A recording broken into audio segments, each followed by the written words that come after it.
Hi, my name is John McGonigal, and this is my story.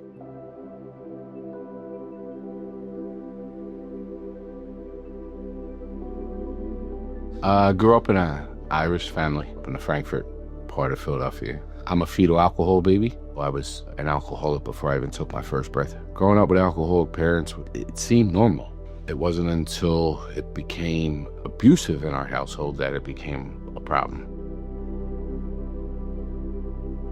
So I was molested as a child by my dad's brother from the age of 5 to 9. He owned a pet shop, so he had access to a lot of different pets, exotic pets, and cool pets, and fish and stuff like that. And snakes and spiders was his thing. He would tell me that if I didn't allow him to fondle me, that he would release the snake or release the spider, and it was going to bite me. And he had me believe that any snake or spider was filled with the largest amount of venom. And he was going to sick these snakes and spiders on me as an individual would sick their dog on somebody. Nobody would be around to see me anymore because I didn't listen to what my uncle told me to do. And what did that do to your psyche as a child? I didn't like the fact that adults were able to tell me what to do. So I became very rebellious. A rebellious, defiant child with a heart of gold. So I was addicted to alcohol, which was my gateway drug for 30 plus years. The age of 12 is when I voluntarily took my first drink, got that warm, fuzzy feeling, and chased it for many years after that. The reason I chose to self-medicate was so I wasn't in my own skin. I wanted to take myself out of my own head. And when I took that first drink, it did that. And it took me away from the feelings and emotions that I was going through from being abused sexually, emotionally, physically as a child. And when I moved on to heavier stuff, it did it even more. In 2018, I left Philadelphia en route to Florida. I said to a friend of mine, if I can't find myself here, I might as well go where there's white sand, beaches, and pretty water. Twinkle my toes in the water in hopes that I could find myself. Instead, I found just a bigger monster, methamphetamines. Meth is a whole nother demon. It sucks the life completely out of an individual. I was hopeless, helpless, and homeless. I had a hard time believing that God had a better plan for me because my mindset at that time was that's how I was going to die. As a result of extensive methamphetamine and whatever else I could get my hands on, the result was jail.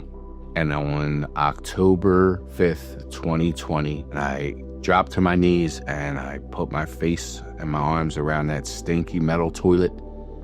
And I said, God, please help me. And I vividly heard the words, I got you. And he's had me ever since. So, after being released from Pensacola jail, I got introduced to Recovery Church, and my obsession for the Lord, the Word, and this walk of life became the normality for me. My sobriety date is October 25th, 2020. I've been completely 100% sober since then. This October 25th will be 5 consecutive years. So I came back to Philly the night before Easter of 2021. Coming back to Philly wasn't as bad as I thought it was going to be because I had fully surrendered. And I knew when God said he got me, he had me. And when I came back to Philly and got connected with Vienna, my now wife, we wanted to find our church home. We were at the mall and I remembered Bethel being here. And it was a Sunday. We came over for the 11:30 service. My first impressions of Bethel were amazing. It was like walking into a family reunion. I felt welcomed. There was nobody judging. People came as they were, and this is where I need to be, and this is where we are. For the person who's not at Bethel yet and who may be watching this story, give it a shot. You won't regret it. My recovery and Bethel go hand in hand. when God said he got me, he's had me, and he still has me. I know that if I'm going through something, that there's a million ears that are going to listen and try to help me through it. I'm not alone on this journey.